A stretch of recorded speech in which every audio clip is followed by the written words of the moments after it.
Algeria remained constrained by the Libyan issue due to the constitutional restrictions that prevented the Algerian army from interfering outside the national borders. It seems that the Algerian decision-maker today realized the need for Algeria to have its word inside the eastern neighbor, and Libyan fire spread on the outskirts of its borders. So he deliberately proposed a constitutional amendment to societal debate, among the most prominent of its new provisions, which allowed for the first time to send units of the Algerian army to abroad. This Algerian feeling of constitutional restrictions was reinforced by a greater sense of injustice, and the Libyan lands, which are closely related to Algeria, turned into a deep historical ground for the mercenaries of the world, and for international and regional interventions, especially from Arab countries that are not the size of Algeria and away from Libya thousands of kilometers, but its word has become audible. While Algeria, the regional power and neighbor that preserves the best of the Libyan people, during the glorious revolution of Algeria against colonialism, has remained almost out of calculation, despite its recent diplomatic return, after the election of President Abdelmajid Tebboune, and its participation on January 20 in the Berlin Conference on the Situation Libyan.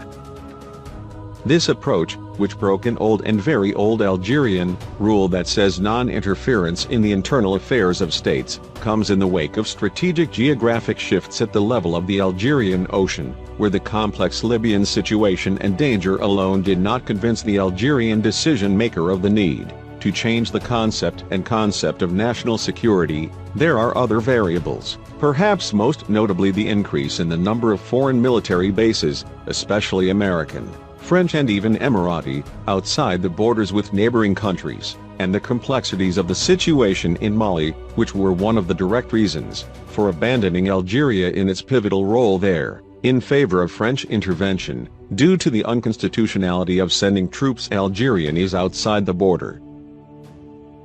After the Haftarians' attack on the capital, Tripoli, intensified at the beginning of 2020, he clearly stated that Tripoli is a red line that we hope will not be crossed, until the sarcastic comments from inside Algeria before him came from outside, and with what force will prevent the new Algerian president, General Haftar, from destroying or invading Tripoli, which, according to many strategic experts in Algeria, is the first line of defense for the Algerian city of Ouargla, bordering the Libyan border, in the face of a counter-revolution regime led by the UAE and Saudi Arabia.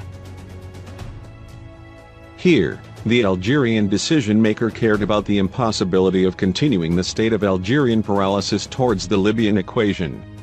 It is true that Algeria possesses huge cards related to its strong relations with the Libyan tribes, and it is able to manage the file of alliances with these tribes, especially in the Libyan western region, but the absence of an operational force on the ground, whatever its form, can affect the course of the battles. The biggest obstacle to the phrase Tripoli Red Line becomes reality.